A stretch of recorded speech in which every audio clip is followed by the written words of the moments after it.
Hello. Hi, guys. Hi, Sally. Connie, it's nice to have you with us, Connie. And if you would go ahead and open the chat box.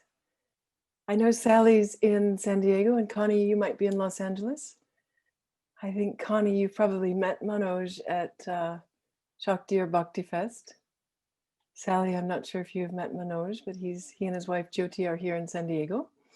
So if you'll just put into your chat box where you are, and if you know anything about Murti, who is your favorite Murti? And while you do that, I'm going to get my Saraswati. I just added this to my collection just a couple of weeks ago when I was with Manoj at his new center. Here we go. A few more people joining us. So hello. Hi, Lisa. Thanks for joining us. It's nice to have you with us. I love seeing you when you come. And Nina, thank you for joining us. So we're just opening up the chat box, dropping in a little note to let us know, if you will, where you are joining us from.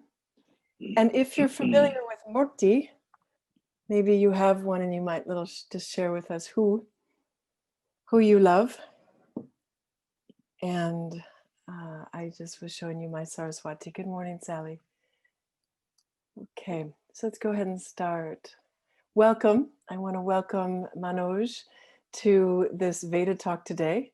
These are enlightening conversations, and I know we're going to be very enlightened today by Manoj, who's so real, so authentic, so down to earth, and yet at the same time he speaks of soaring stories of the gods and goddesses of the pantheon that we know through the Vedic mythology. So Manoj, I'd really like to start, if you will, with asking you to tell us about how you got here, your journey from India to Cornell, PhD in chemistry, and now you're a Murtiwala and mythologist. Can you share with us how Sure.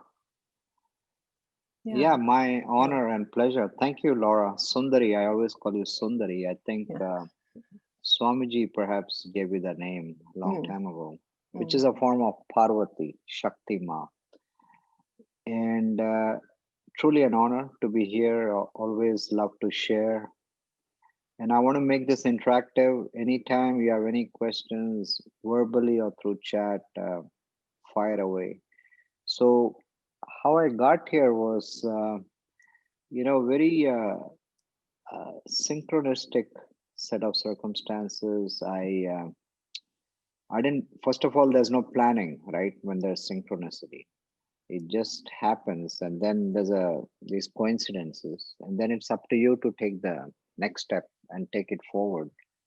So, I did my engineering in India, and I came here for grad school, and I did a PhD in chemical engineering from Cornell. And I don't know why I did that, because now I schlep murtis, and schlepping is a Sanskrit word, and I'm more of a spiritual stand-up comedian. Yeah. So when you're brown fat with an accent, you can get away with a lot of stuff. Yeah. And UPS is not the only brown who delivers. So I wasn't always this way, living synchronistically, talking humor. I was more a left brain guy, and like most Indians, I there's like a inbuilt. You probably know this, Laura. Just being to India so many times, there's a almost like a DNA built in for success, as is traditionally defined, right? Going up the Abraham Maslow hierarchy of needs, want to get the education, the job, rise up the ladder, then get a house, relationship, picket fence, two-car garage, house. Now, if I were an American, I'd include a dog, and I'd love to be a dog in my next life in America. Yeah. Or a cow in India. Yeah, I bet. Not the other way around though. Yeah. So I was doing all the traditional stuff, quite frankly, it got very egotistic. Mm. I wanted to be rich and famous in a hurry, and I didn't feel connected to the corporate world after my PhD. I already have a brown nose. I couldn't suck up all the time. So I lasted literally like 9 years, three different companies. I became an entrepreneur, tried different things, and I kept Mm. getting bashed. I kept getting beat up. Mm. And in other words, whatever I tried never worked out fully. And even if it worked out, it didn't give me any lasting joy. So I was more a intensity guy than consistency. I could never do something consistently. I would get all excited, do Mm. something, and then something would happen, and then I would go to the next new shiny thing. And getting bashed so many times, getting your hopes and dreams and aspirations uh, dashed so many times, and I call it a Kali moment. We build all the sand castles and the ocean as Kali washes them away. It can lead to a feeling of helplessness, what psychologists call learned helplessness, right? You keep getting whacked. And, if you grow up in an inner city here, it's the same thing. You keep getting whacked in many plans, and then you get that feeling of helplessness. Mm. So that really kept happening to me. And my peak was I ended up being a CEO of a tech company in San Diego, and then the angel investor gives me $1 million. He fires me, and Wow. then I get into this business of importing these murtis, these statues of Hindu and Buddhist deities. But I didn't start it. My wife Jyoti started it. Mm. So I just joined to help her with the murtis, and lo and behold, in 2 months, the spirituality sucked me in. And I was never into all this. I was more agnostic, right? So something happened at that time. So this was about 20 years ago. So I was 38, now I'm 58. Uh, this changed my life. So you know, I I got into it as a business, but it ended up being very much spiritual. I teach a lot of workshops. I used to travel a lot before all this Mm. started. Mm.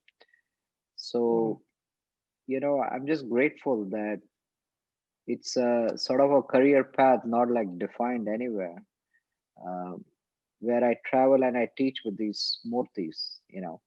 But I'm having a blast, and I hope to continue doing that. Mm. So you say it's really changed you. Could you speak to that? You start out selling statues, right? Import Yeah, from that's India. right. That's right. That's right. But what was the moment what was the spark? What ignited this transformation in you? Wow, that's a good question. So the first is I met people from Self-Realization Fellowship right off the bat. They ended up buying a lot of murtis from us. Mm. This is Paramahamsa Yogananda, and I discovered there was so much peace with them. I even went to the buyer's house. I remember in Topanga Canyon in LA, and Nice. just I wanted that peace. And this is our tradition from India, but the Mm. teachings are universal. So that affected me profoundly. And then at some point, I got involved with Chopra Institute. I used to teach at Deepak Chopra's retreats, and he introduced Mm. me to the notion of archetypes. I'm grateful to Deepak. But I also felt they were addressing like a 1% of Mm. spirituality. So his nickname, in a joking way, was Deep Pockets Chopra. Yeah. His, his retreats were like super high end, but it's totally worth it. Mm. And but the real turning point in the hero's journey, and I feel all of us are going through a hero's journey. That's what I teach about. Is I used to look upon these murtis as archetypes, right? It's coming from Carl Jung, archetypes within us. Mm. But I also discovered through an experience that they are real energies, you know, uh, and that experience is something anyone can have. So I'm a healthy skeptic. I'm into evidence-based spirituality. I mean, the woo-woo stuff is fine, but I do want I still have that scientist head. So when I got the proof from these ancient palm leaves that these deities are real and my whole life was revealed, and so are your lives if you were to go to that town, that was the seminal point in my life when I said, "Oh shit, this stuff is real." I found my guru after that. This happened to me 15 years ago. I started to get involved in the philosophy more deeper. It really catapulted me to what I'm doing now. Hmm. So, may I just again, this is the Saraswati that I recently brought home from Manoj's temple. And I would love for you to explain how this statue made of metal has energies that can uplift and transform. Absolutely. So the first thing is it's metal, and metal holds energy. You can actually measure the energy. So we energize the metal murtis with mantras, and you can measure the energy. There's a famous neuroscientist, Dr. V.S. Ramachandran in Mm-hmm. UCSD. He's actually Mm-hmm. come to our temple. I know him. I've been to his house. He has Mm-hmm. many murtis. So he talks about what is called a phantom limb effect. He Mm-hmm. invented that word. So if you lose an arm, people feel scratching right there where the arm used to be. And you can measure that with a camera technique called Killian photography. So when you chant mantras to the Murti, especially when it's metal, I had a company in Boulder do research. They could actually measure energy on these. That's one thing. And the other thing is when you look at the symbols of Saraswati, do you mind holding up, Laura? I know it's heavy. Mm-hmm. Uh, the first thing is she's sitting on the ground. There's no most of these murtis are on a lotus base. That tells you she's like very close to us. Okay.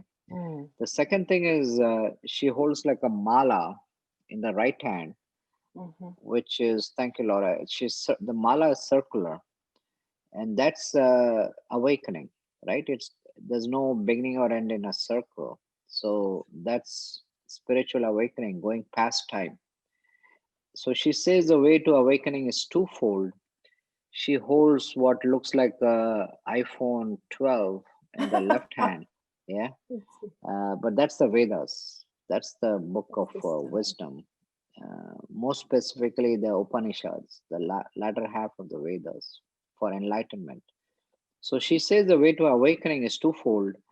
One is through the books, the reading, the learning the words from a qualified teacher. The other is through the heart, and that's why she holds a veena or a sitar, because music opens the heart, chanting, music. Uh, and in today's times, that's more sort of recommended, per to say, because the consciousness, the self, resides in the heart, and the Mm. heart has to be open. In other words, you cannot make this intellectual journey. It's head and the heart combined. So she's a goddess of wisdom, music, creativity, speech, especially. She resides in the throat chakra. So today's times is about YouTube videos, a lot of speaking. So she's very appropriate for today's times. So I'm so happy Mm. you got her. And what Yes. she has, the circle behind her head is like a halo. Uh-huh. So it's all these deities are also called devas, Mm-hmm. Devas, and the root of the word deva is dev, which means the shining one. So within us are devas, the shining ones. Mm. The other name for devas is suras. Within us are the demons too, asuras, right? Asura. Asura. So there's a perennial battle between the devas and the asuras. So Mm. it's like we all have that. And that has come to our mind, our sense organs. So if you enjoy eating food, that's not good for you, but you still like that. So you may Mm. do your best trying to not eat it, but you know what happens sometimes, right? You succumb, and then you say, like the Indians would, what to do? Yeah. What to do? So that's when the asuras get the better of the demons. So it's a perennial battle, And that's what is shown in the many of the mythologies. The mythology of Lakshmi, Durga, Kali, even Shiva, Ganesh. So there's always this constant battle. But the idea is these are battles within us. The mythology is within us. I love that. Thank you. First, Manoj, I'd just like to again say thank you for this conversation. You are so full of wisdom, and it's just a joy to really bathe. You know, I feel the river Ganga flowing, and we get to just at least put a toe in. Thank you. Just a note, in Sanskrit, if you put a in front of the word, it means not or opposite of, right? So sura and asura. And That's she's Saraswati. Well, on this note, could we keep going? We want to talk about Diwali and what Yes. Diwali means, but let's just keep talking about the Devis, shall we? Or the Devas and the Devis. Yeah. So finishing on Saraswati, she also means like flow, because she was the name of a river around which the Vedic civilization existed, the Saraswati River civilization. So anything that connotates the flow of wisdom, the flow of speech, the flow of knowledge is the Saraswati energy. Um, and there's a lot of emphasis on being in the flow state, right? The flow state. There's Vish. Um hey, Vish, yo, I You're didn't recognize welcome. you for a second. Guys, Good nice to to see see you, everyone. man. Nice to see you. Vish is a friend of ours and his beautiful wife, beautiful children they have. Vish wrote a book, everybody, called The Casual Yogi. Maybe you could type it into the chat box so everybody can know about it, okay? There it is. The business casual yogi, excuse me. Yeah. Type it in, please. It would be nice for people to have that title. Thanks for joining us. Yeah, I love the title. Yeah. So I believe Vish was the first person who visited our temple, my new location, when it was still in construction. Literally like 2 or 3 weeks ago. Yeah, right, Vish? Yeah, that's right. It was coming along beautifully. And you came with your daughter. And Yes. so Vish got a Moksha Shiva, the dance of enlightenment. These these archetypes. So Saraswati is about the flow state. Yeah, There it is. and you can see the Moksha Shiva. Oh, the flying. It's hard to see for me, at least. It's from a distance, but I can talk about it if you want to bring it a little closer. Yeah, Of course. I think it's easier to move the monitor. Yeah. Okay. you can bring the monitor to the Murti or the Murti to the monitor. Yeah, let's bring the Murti. Yeah. Yes, you'll have to tell us all about Shiva and why Shiva's, what Shiva stands for. Yeah. Let's put it on this. Well, now you know what I do, Vish. Yeah. I'm a Murti wala, somebody who schleps Murtis. Yeah. While they're moving the Murti, can you explain that to us why we refer to you lovingly as Murti Wala? Yeah, so we are all walas, right? I mean, you are a Ayurvedic wala, perhaps. Vish is a Vedic business consultant wala. So Murtiwala is just natural. It's almost like a job description. Yeah. But it's more somebody who connects with people. So it's a triangle. Nice. The triangle composes of you, the mythology, and the Murti. It's a three-legged triangle. Nice. So where the Murti comes in, and we'll get into the symbols of this Murti very rare. Where the Murti comes in is the symbols, and what the symbols lead to is moksha, enlightenment. Where the mythology comes in is the stories lead to, again, if you follow the metaphors, they lead to awakening. And then where you come in is twofold. You have your own story. So if you're able to overlay your story on the mythology, then you identify with the character in the story. you realize you're not the only one who's going through what you're doing. There's a more resonance, and there's a power of storytelling. So if you were just to show like facts and a PowerPoint presentation, people, the retention is very little. It's like two areas in your brain lights up. But if you were to share a story, then as much as 20 areas in your brain lights up. So the ancients knew that. So there's a power of mythology. So in other words, the murti as symbols, which can be which can allude to awakening. The mythology has deeper encoded symbols which lead to awakening, and you have your own story which can lead to awakening if you combine all these three. So that's what I try and do in my workshops. So this Shiva is really unusual. Uh, Before that, we need to sort of get an understanding of the traditional Shiva. Do you have that, Laura, or I can bring it? Except mine is big, so let me bring it. Okay. Yeah, mine would be in another downstairs. I can't get it now. Yeah. Why should Vish be the only one schlepping? Let me also schlepp the murti. Okay. And maybe Vish, you can tell us why you guys got this particular moksha Shiva. So I'm a yogi, but also I'm using yoga in a very unusual way as a tool for business leaders and executives to find more balance in their lives.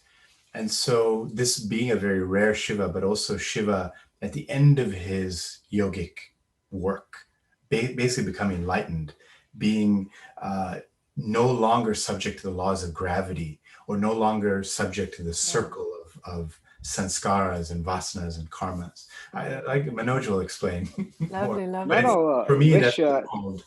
And not maybe everyone Vish, knows. carry on. I Yeah, want you yeah, to lovely. finish where you're going.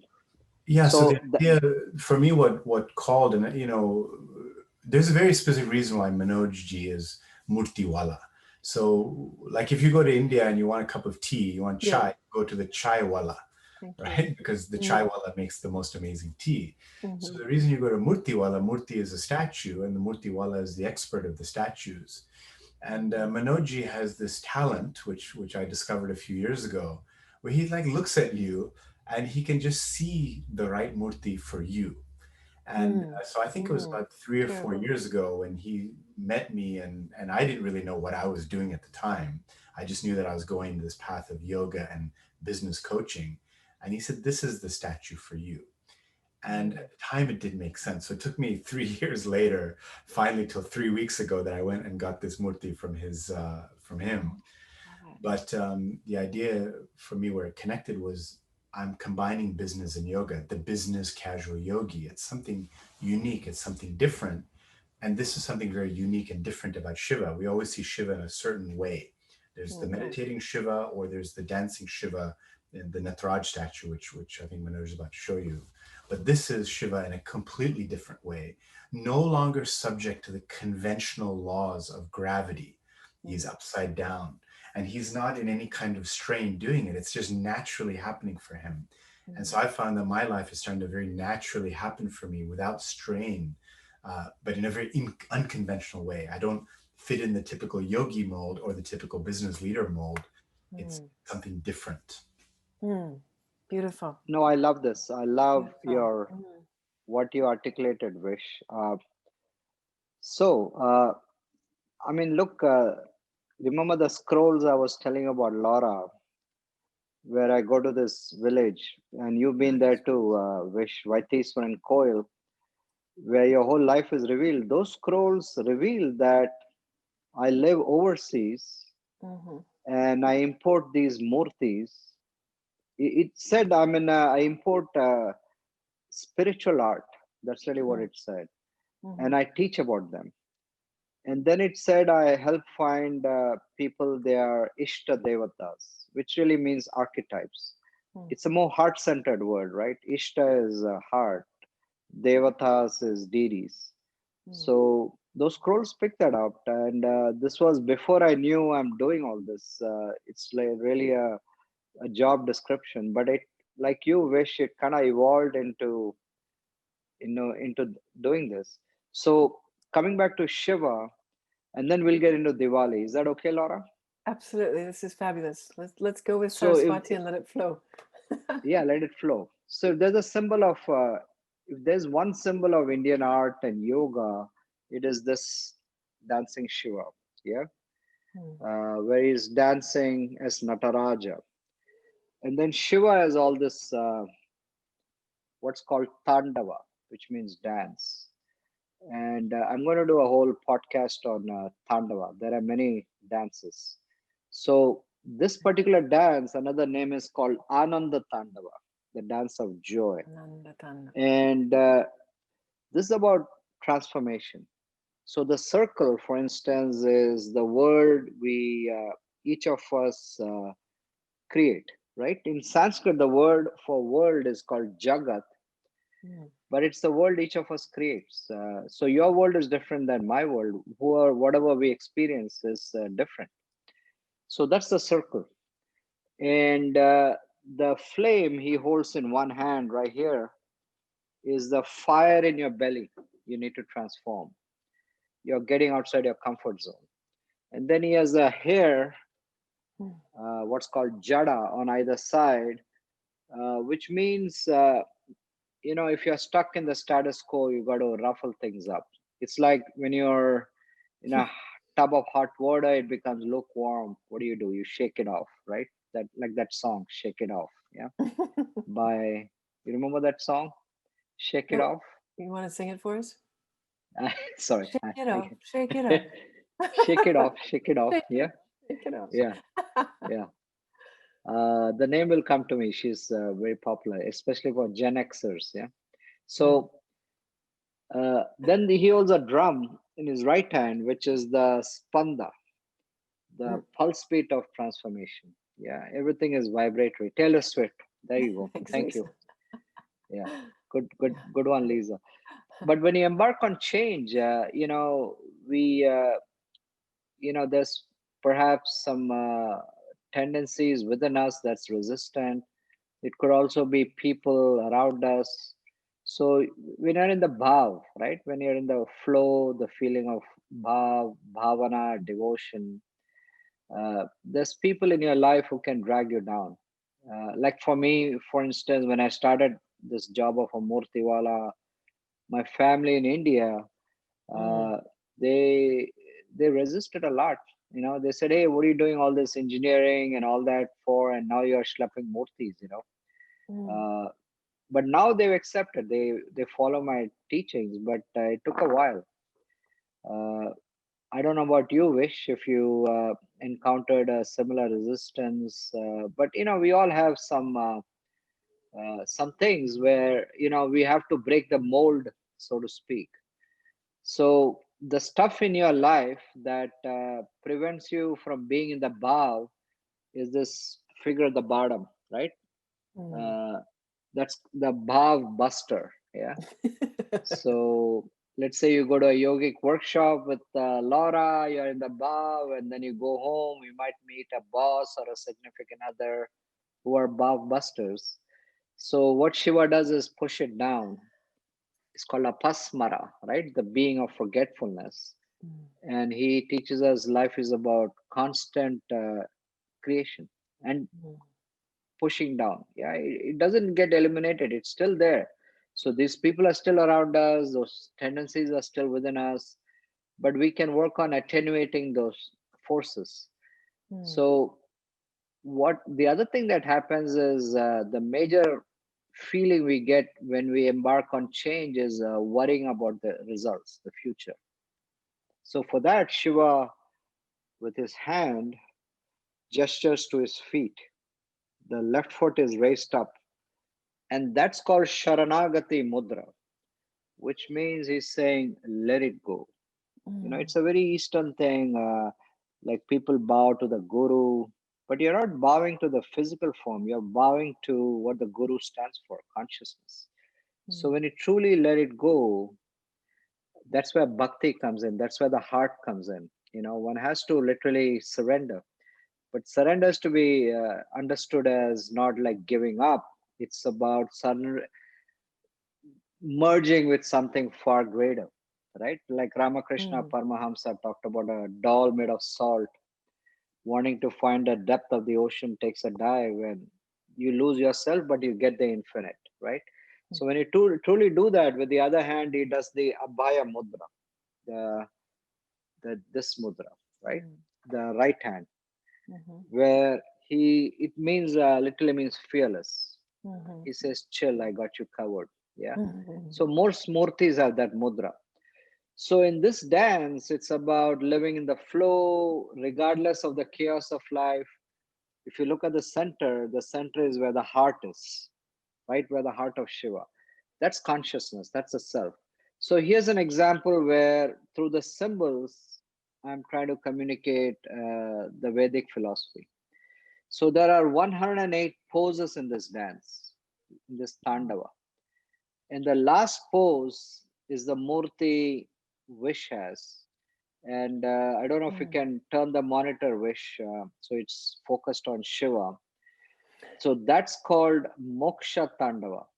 Yeah, and also please turn Moksha so everyone gets a front on view. Uh, there you go.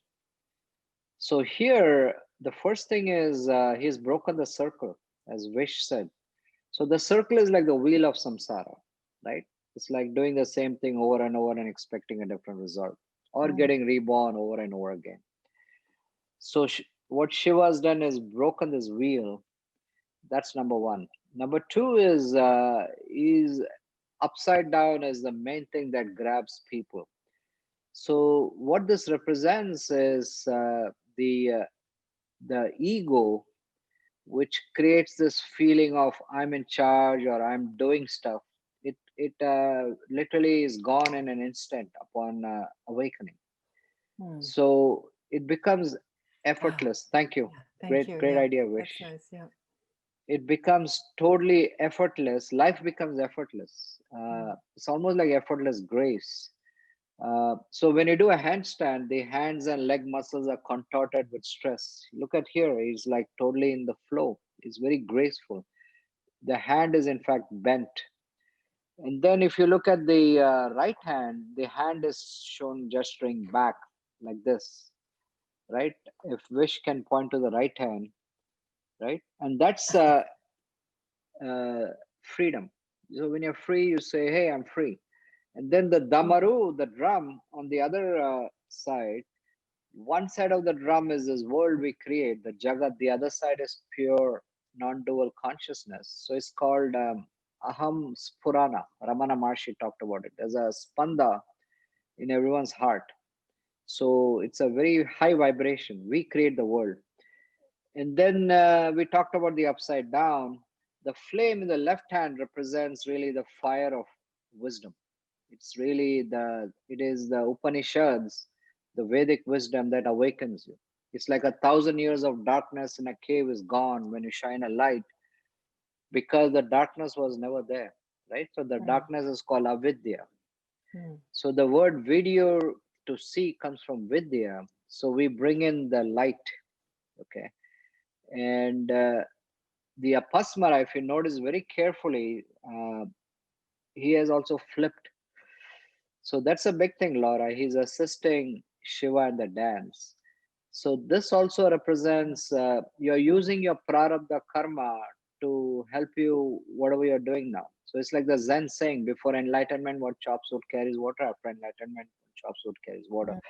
You're not going to walk around with a halo in your head and put out YouTube videos that I'm enlightened. You're not going to like speak slowly and profoundly. Yeah. If someone claims they're enlightened, walk away. In this Mm. tradition, it's just not done, right? Mhm. There is no, I mean, you can make a case everyone is enlightened, and there's different ways of understanding.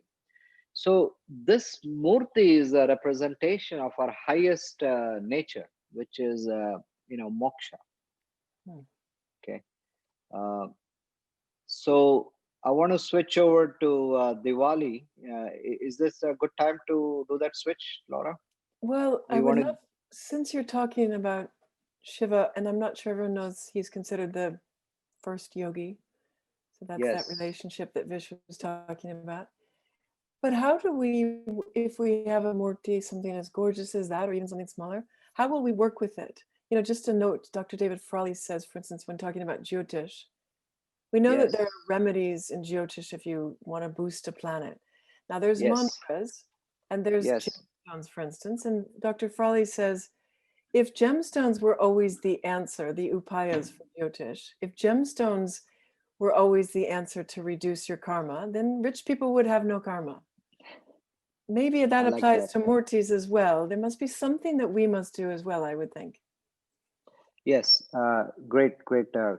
Very, very pertinent question. In fact, Vamadeva, Dr. David Frawley himself has a couple of big murtis from me, a big Ganesh and a big Hanuman. Um, so the idea is you want to use the murti to bring out the similar qualities within you. And there are four main ways. One of the techniques is you would meditate in front of the murti and set up a beautiful altar. And when you meditate, you chant a mantra. For instance, Om Namah Shivaya, right? So it's called Panchakshara, Nama Shivaya, five. Yeah, it represents the five koshas, the five sheets. So the idea is Om is the oneness, the self, right? And the five koshas are the five sheets. So it's what Carl Jung talked about as a process of individuation. So we go from each of us as individual to the self. So in other words, we're not a melting pot. We're more a salad bowl. We're all different, right? And some of us are broccoli. That's okay. Yeah. Well, you might be broccoli. I might be broccoli. Yeah. So Great. the idea is, how do you go from this individual to the self? One of the techniques is mantra based meditation. It's a variation of the TM. And when you chant this mantra, it goes into the space between your thoughts, because that's the five, it penetrates the five koshas, the five sheets. Or when you chant Om Gam Ganapate Namaha, very similar. It goes into the space between your thoughts. So the space between your thoughts is consciousness, the self, pure self. So let the thoughts come and go. This is different from Patanjali Yoga. So the the mantra is like the windshield wiper. It wipes the thoughts. Yeah. So let the thoughts come. Keep chanting the mantra internally, and your mind is suffused more and more with pure consciousness, the self. At that time, you open your eyes to the Murti, and you literally gaze at all the symbols. In fact, there's a whole Tibetan practice based on this. It's called a deity yoga practice. They actually gaze even at the eyebrows, every symbol, in excruciating detail. When you do that, your mind is very susceptible. It's like neuro linguistic programming. It's very susceptible for the outside influences, the symbols, because these are the symbols of the self. So it pulls out the archetype within you. It's like a vacuum. Your mind is like a vacuum. So the outer pulls the inner from within. So it's a very powerful technique. So you can use this technique in many ways. I'm more into Jung. So as I said, the process of individuation is we wear a mask. We have the mask of a teacher, a significant other. We all wear a mask, right? And then underneath the mask is the shadow, right? The stuff we don't want people to see. Yeah. I teach to a lot of Jungian therapists too. Underneath the shadow is the ego, the sense of doership. Underneath the ego is these archetypes, all these that cover the self. So the archetypes are like the organs around the heart. You can put it that way, metaphorically. So when you're able to pull in these symbols, for instance, the energy of Lakshmi, that's luminosity. You can bring luminous energy to the mask you wear, whatever role you have. The word charisma or magnetic personality can happen with the Lakshmi energy. it's called Shri. For the ego, perhaps you work with Saraswati. For the shadows, you work with Durga. So each of these archetypes especially fulfills a certain need. Okay. So that's one of the main ways you work, meditating before your archetype. There are three other techniques, and I don't want to talk about it because that'll take up the whole conversation. But I wrote a teacher training manual on the whole thing, like 8 years ago for Wanderlust Festival. If you send me an email or Laura can send it to you, I can send it to you. Just don't publicize it. I do all this like the Indian teachings at no charge. But this is America, right? Soon Yes. they'll charge you for breathing air. So perhaps you can put my email on the chat, Laura. Yeah. Okay, I'll do that. So this document will have just more facts, all the symbols, how to work with the archetypes. The storytelling, I prefer to do it face to face. There's a connectivity when we're together. Like the Navaratri festival you came to, Laura, we connect face to face. There's a big energy there. So I prefer to do the storytelling in Zoom or face to face. It's more fun. I look at your expressions. Yeah, I can put you in the dopamine funnel of storytelling. Yeah, there's a Yeah. cortisol effect, there's a dopamine funnel, there's an oxytocin moment where it's a love hugging hormone. So there's a connection in storytelling. So I'm so honored to do what you're asking me to do, Laura.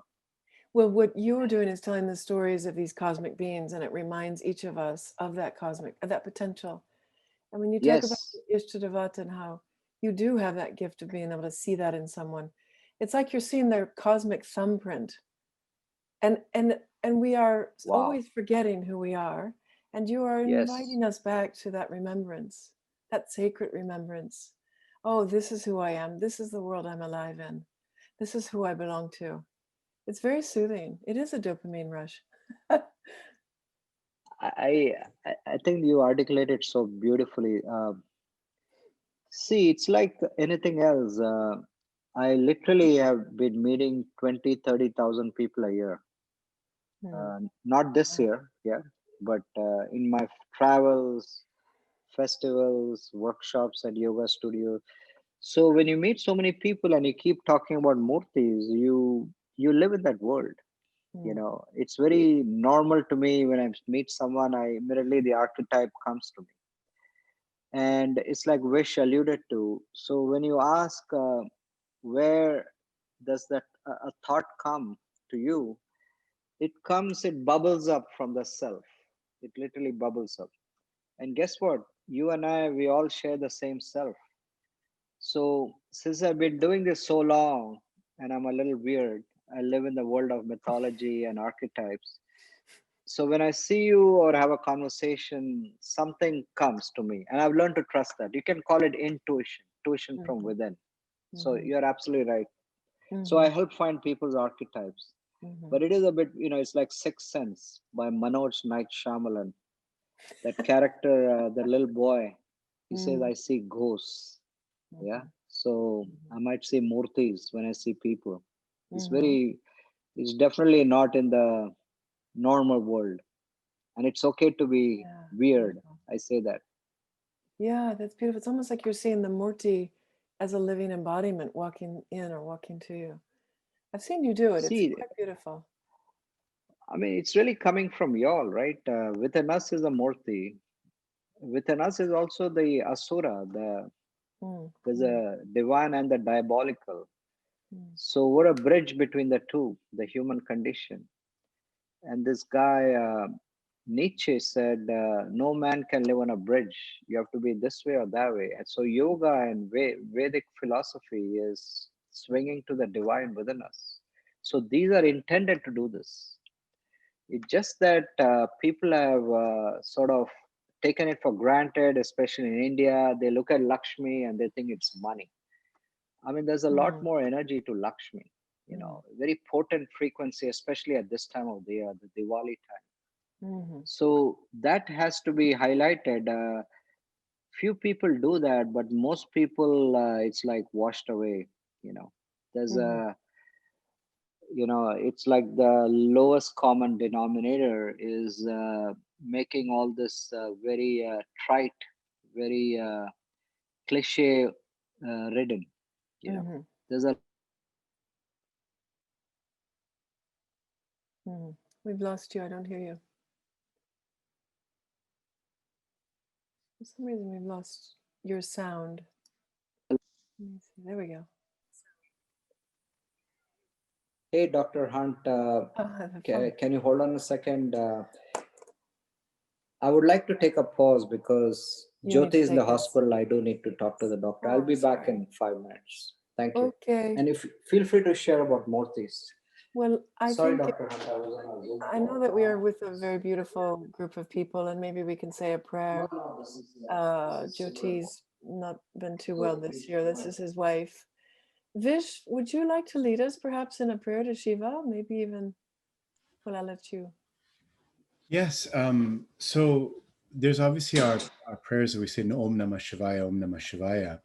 But this Murti that he shared very specifically, because it's Moksha Shiva, it's the Triambaka Mantra. It's the Mahamrityunjaya Mantra. Okay, And the mantra's translation obviously is may, I pray to Shiva, I pray to the three-eyed one, that my enlightenment may come as easily as a fruit falling from a bush, like a cucumber coming from this bush. It's very specifically also the healing mantra. And so when we think of Dr. Chalam's wife, we want to send her this healing energy in this difficult time she's been going through. And he was also very sick recently as well. Mm-hmm. So I think we can just close our eyes here. And I think most people know this mantra, but I'll chant it. And just closing your eyes and connecting to the yogi within you, the divinity inside of you, the light inside of you, and most specifically, the healer in you. And realizing that healer in you can heal anything in your life. It can also heal anyone in your community or anyone in the world that needs healing. So just setting that healing intention as we chant 5 times the Mahamrityunjaya mantra. Taking a deep inhale. Om Triambakam Yajamahe Sugandim Pushtivardhanam Urvarukamiva Vandhanan Mrityor Mokshamamritat. Om Triambakam Yajamahe Sugandim Pushtivardhanam Urvarukamiva Vandhanan Mrityor Mokshamamritat. Om Triambakam Yajamahe Sugandim Pushtivardhanam Urvarukamiva Vandhanan Mrityor Mokshamamritat. Om Triambakam Yajamahe Sugandim Pushtivardhanam Urvarukamiva Vandhanan Mrityor Mokshamamritat. Om Triambakam Yajamahe Sugandim Pushtivardhanam Urvarukamiva Vandhanan Mrityor Mokshamamritat. Now just sitting with this vibration for a moment.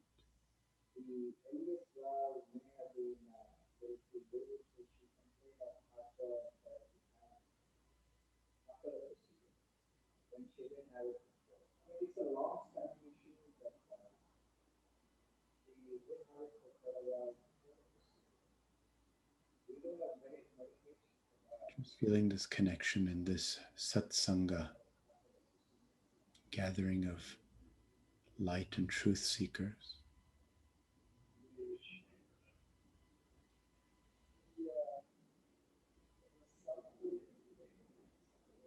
And though we may be physically distant, we are causally connected. And so together, sending out this healing light to all those that are suffering.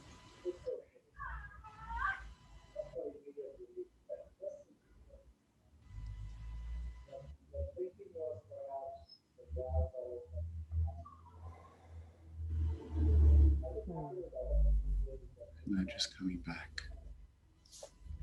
Thank you, Vish. So beautiful. I wonder too, since we're in this beautiful bhav right now, thank you for that beautiful, beautiful chanting.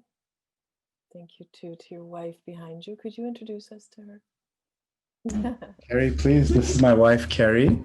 Kiran is her spiritual name. Kiran. The Thank you rays for of the joining us. sunlight. Beautiful to hear the feminine in the background as Vish was chanting. Thank you. I'm really happy to be here. Yeah, you have color sprouting out of your crown.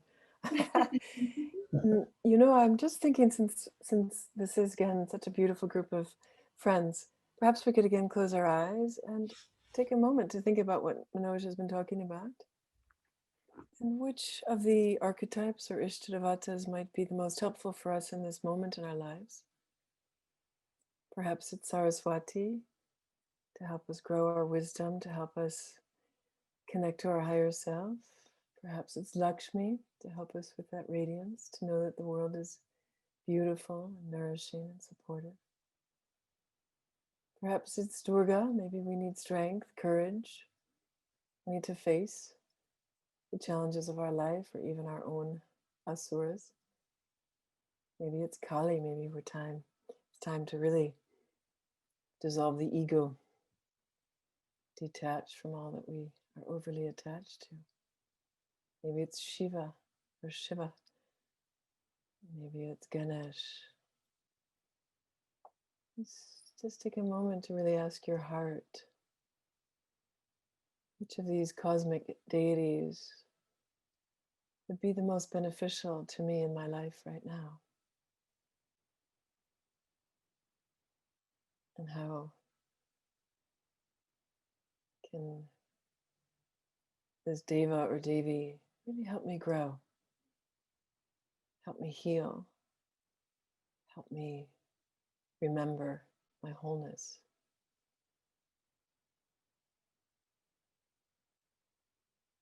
Perhaps even to help me to serve.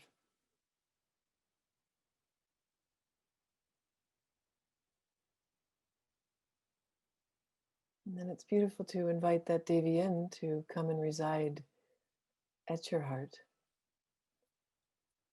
to make the invitation, to welcome them, to come live inside of you, and to really occupy, to fully occupy all the cells, all the space, to really occupy the center and the whole of you.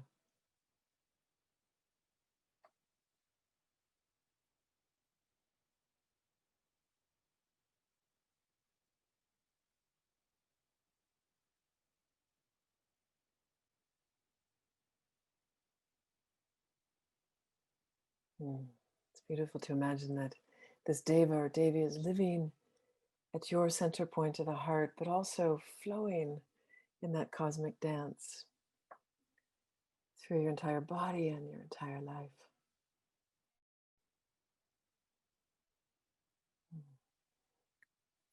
Beautiful.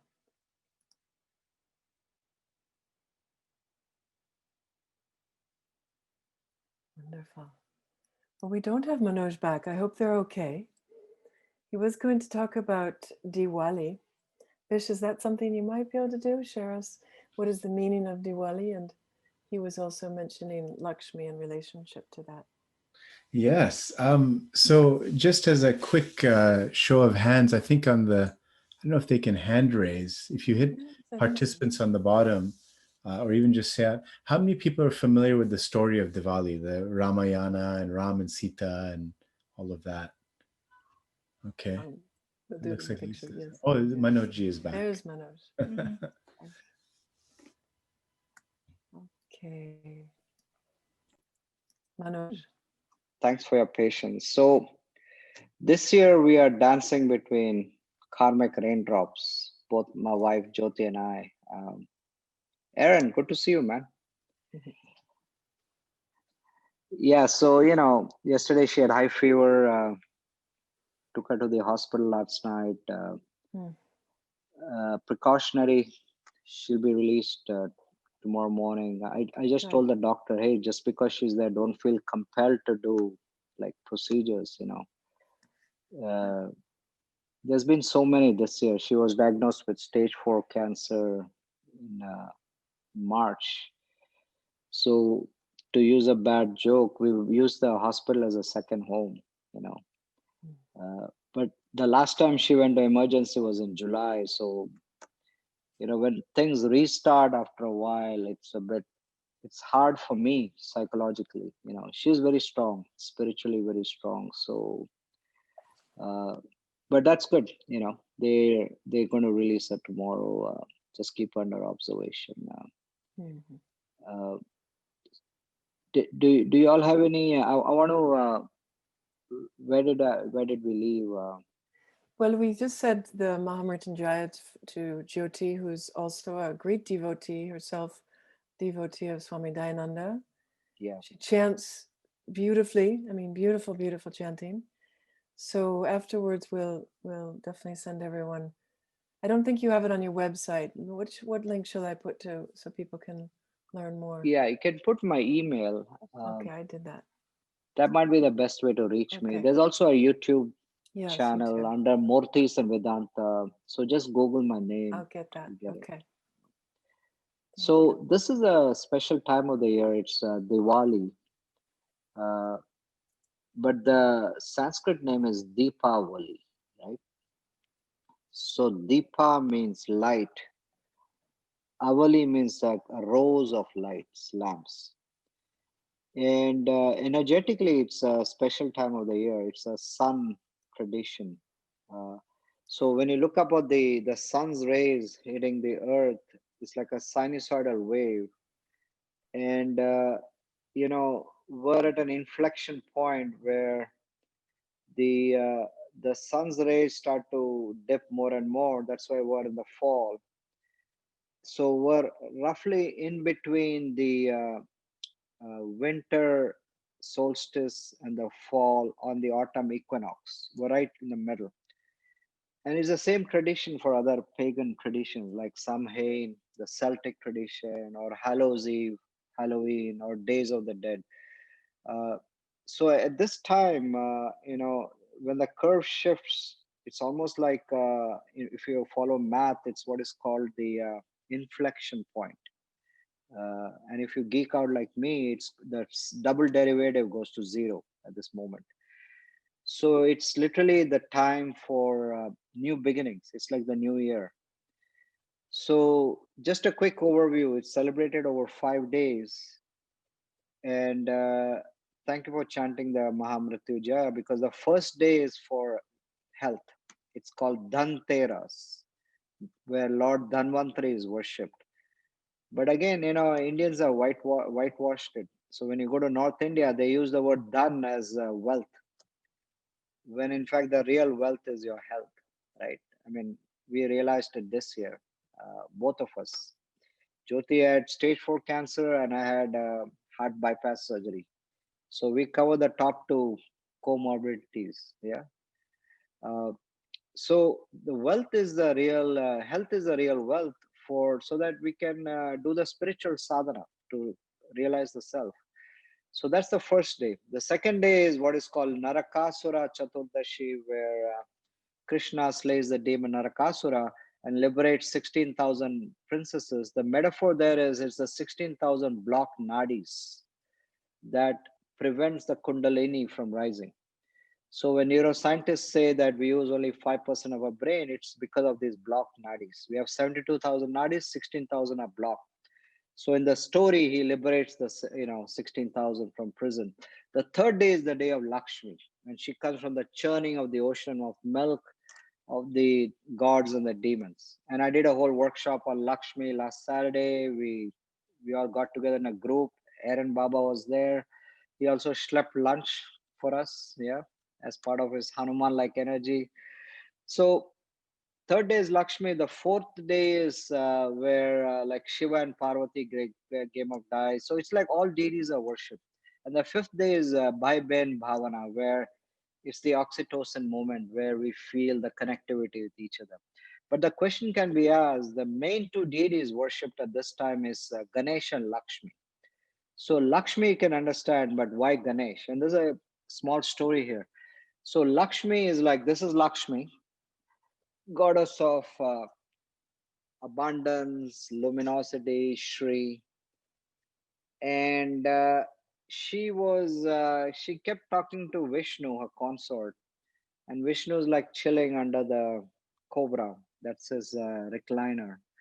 And she kept on telling Vishnu, hey, I'm amazing. People all over the world want me. I'm the light. I'm abundance. I'm Shri. And Vishnu, after a while, he had it, He told her, hey, but you don't have one thing. You don't have a child. So you're not complete. When the essence of abundance is feeling whole and complete. So Lakshmi said, yeah, you have a point. So she goes to Parvati, Ganesha's mother, and asks her, can she borrow one of the kids? And she has two kids, right? Ganesh and Skanda. And Lakshmi said, I'm going to make sure I'll feed whichever kid I get because food is important in Diwali. Yeah. So Ganesh has a big belly and Skanda has six faces. So there's a lot of mouths to feed. So Parvati decides to give Ganesh, and that's why Ganesh and Lakshmi are the main two deities right now, worshipped during Diwali. So they kind of go together. Let me bring the Ganesh out too. This is the Ganesh, beautiful Ganesh. I call it a perfect Ganesh. Yeah, we do puja to this Ganesh. Um, so real quick on the symbolisms, she holds two lotuses, Lakshmi, and the lotus is beauty, right? Shri, it goes from mud. So no mud, no lotus. So there's an aspect within us which is Shri, that's lotus-like. And the word for lotus is also Kamala or Padma. She's in Padmasana, lotus pose. Kamala is an interesting name because it's the name of our vice president elect, Kamala Harris. So you have POTUS, the president of the United States, and then Lotus. So we have POTUS and Lotus together. Yeah. And then she holds this mudra, which is Varada Mudra with the left hand, which is the giving hand. She gives you abundance, she gives you luminosity. But the abundance, real abundance, is not just material. The energy of abundance has to churn. She comes from the churning of the ocean of milk. So if you give, you get more. That's abundance should be stagnant. But the real abundance is what the Indians would call the asli abundance, is spiritual, where you expand so much, people are drawn to your energy.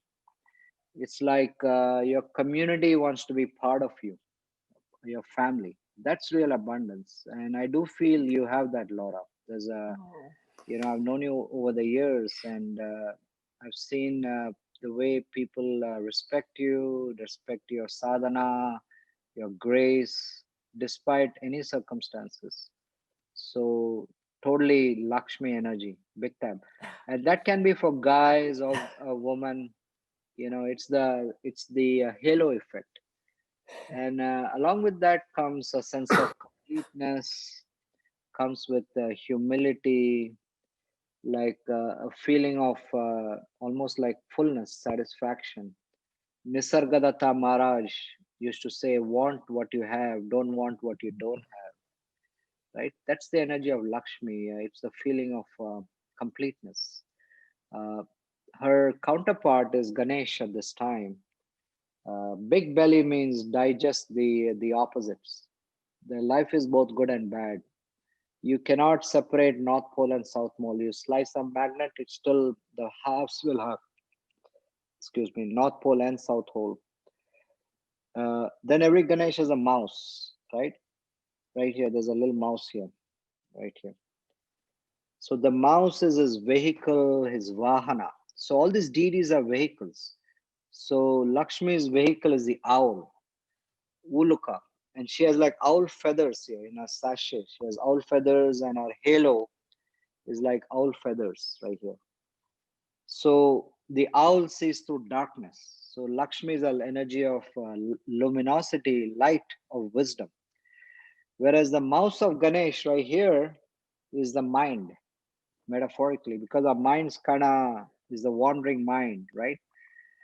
So when this big, fat, pot-bellied dude rides on this mouse, he calms the mind.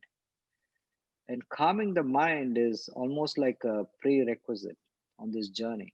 You know, it's very challenging sometimes, especially during the restlessness, the stir craziness during this pandemic. The mind has to be calm. There may be chaos, but you become more the witness, right? So when something interesting were to happen to you, good or bad, if you just tell yourself the phrase, "Isn't this interesting?" You know, then you become more stepping back. It's like metacognition. I'll give you a quick example. I was teaching in Vermont last year in the middle of the Green Mountains, beautiful location in Manchester, Vermont. And then a very wealthy hotel is next to the yoga studio called Hotel Equinox, $500 a night. So in the middle of my yoga workshop, I go and walking around the hotel and thinking, why is it so expensive? Like a colonial hotel. And a well-dressed guy comes in a car. He stops and looks at me and tells, "Jose, carry my bags." So he obviously mistook me for a fellow brownie, a Mexican dude. So guess what I did? I carried his bags. I told myself, isn't this interesting? I'm being, this is classic, what's called, there's a word for it. It'll come to me. It's a misappropriation, right? It's classic cultural misappropriation. So I carried his bags and he gave me $100 tip, like a good capitalist. So I took the money. I didn't get mad. So I told myself, isn't this interesting? So I'm watching myself in this drama.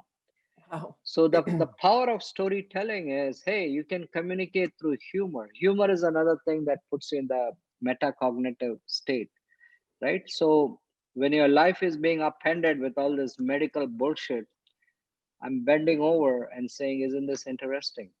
It's hard, but one can you can practice that. So that's the mouse of Ganesh. And the trunk is twisted, Vakratunda. Every Ganesh's trunk is twisted, which means do the work, sadhana. So the journey is not like an elephant with a trunk hanging down, which is no sadhana. That you are already enlightened, you just need to take a workshop. You don't need to do any work. The sadhana comes when you do the work.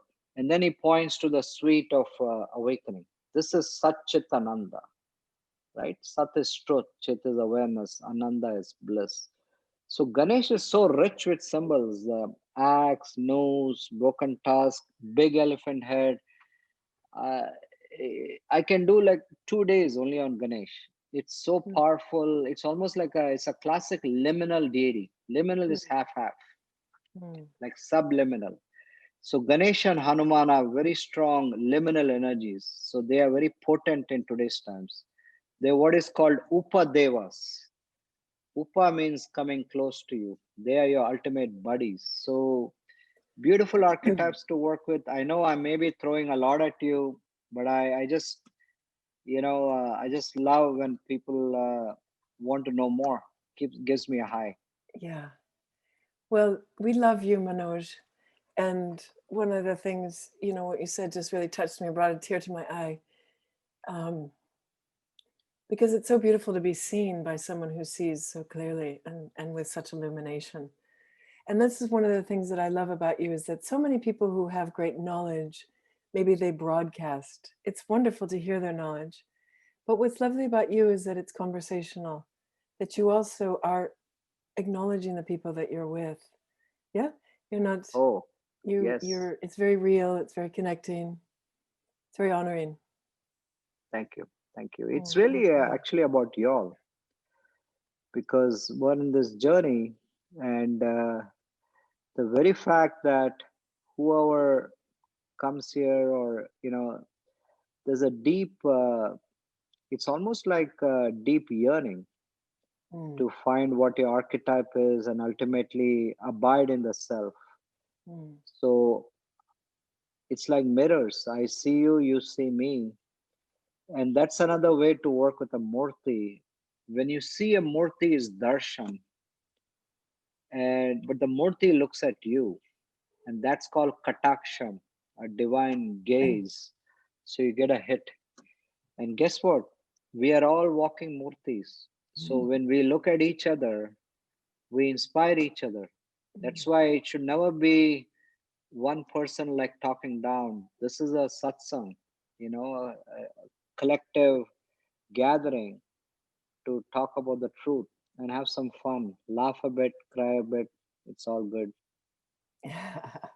It is definitely all good. We have gone and listened to you beautifully for a little bit now, just to see if we will. I think it'd be great to have people, if you have a question, put it in the chat box, and I'll monitor that. And just before we wrap with questions, I wanted to ask you. I imagine you're familiar with Dr. Ram Nader's work of mapping Vedic mythology onto the human anatomy. No, I'm not. How do you spell Ram, and how do you spell the last name? I'm pretty sure it's Nader, Dr. Ram Nader. He's a senior faculty with the Maharishi Oh, organization. in He's Iowa?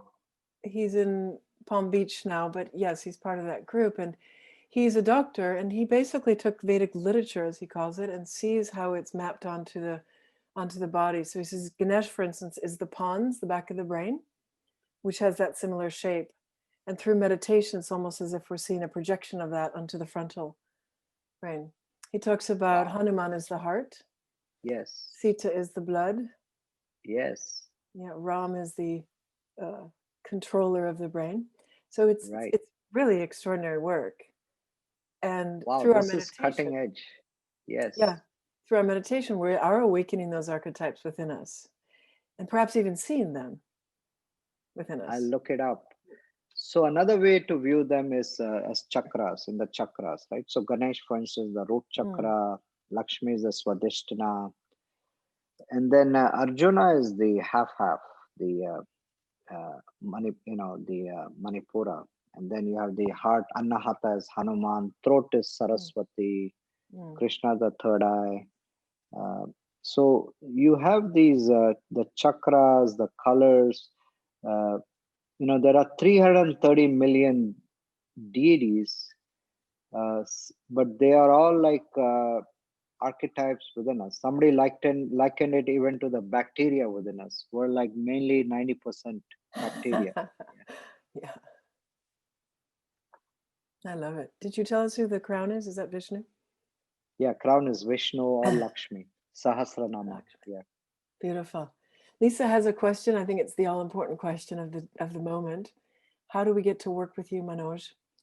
I would like to get Uh, a Let Morty. me look at Lisa. I would love to have a well, we can do it in public or private, whatever you wish. I'll help you find your archetype. I'll find your archetype for you. Lisa, you're a bit backlit. I bet. There you go. Mhm. So there's a basic archetype for who you are, and there's one for where you want to be, your stretch archetype. And that's always more interesting. Uh, it's your hopes, dreams, and aspirations. So you have the general mythology, which is like public dreams. So these have been validated by millions and millions of people. They are the original memes. Yeah. So there's a public mythology, and then there's private personal dreams and aspirations. When you're able to connect the two, that's where that's where your life starts to take on a harmony, hero's journey, and ultimately to moksha. So I can talk to you in offline if you like, or even in public, whatever you wish. I think it probably best to take that email address and contact you directly. Yeah. And do check out the YouTube channel because there are a lot of great videos there, including the chanting, including classes that they've taught. Very much, it's very rich, and I put that also in the chat box. Thank you. Yeah. Absolutely. And anyone who wants to have a conversation, I can help you discover your archetype. It's not about it's not new, it's already within you. Mm. So Manoj, what can we do for you? How can we serve? Well, you've already done it when you chanted the Mahamrityunjaya mantra. Uh, I think I had a good conversation with the doctor. Uh, the basic outcome is do nothing, you know, uh, because there's been so many procedures, and the doctor was humble enough to say that I don't know the cause of the fever. You know, we can learn from each other, East and the West. You know, there's a tendency to always overdo stuff in conventional medicine, and we don't have to. So it's both. It's like Jungian therapists and yogis can learn from each other. The therapists are good with the shadow work, the yogis are good with the sadhana, but the yogis tend to bypass the shadow, right? Spiritual bypassing, whereas the therapist can learn sadhana. So we can all learn from each other. And you're already, the biggest thing you can do for me is if you are able to share a little bit about this mythology, you know. So the energy of Lakshmi is of increase always, like entropy always increases. So when you meet someone, if they walk away feeling a little better, 10% better, like that book by Dan Millman, 10% happiness. If they walk away feeling a little better, it doesn't have to be a formal workshop, it can be the grocery store. Although with a mask, very hard for me to communicate. Nobody, it's a double thing, right? I have the accent, I have the mask, which is muffled, but you have better luck. So communicate this, spread the word, let that be a ripple effect. That's the Vedic teachings. Yeah, we're all part of it. Thank you. You're so beautiful. Thank you so much. I'm so grateful that you did come to America and that you became a chemical engineer. So now you can help us all re-engineer our own chemistry and, Yes. and That's right. remember the true self. So big love to Jyoti. I hope that she's able to return to you very soon. And thank you so much. Everybody's got your email address. So I just feel like we could go on forever, but we'll stay in touch. We'll follow you on YouTube. Absolutely. I want to thank Vish, Carrie. Thank you guys so much for the prayers and your contribution.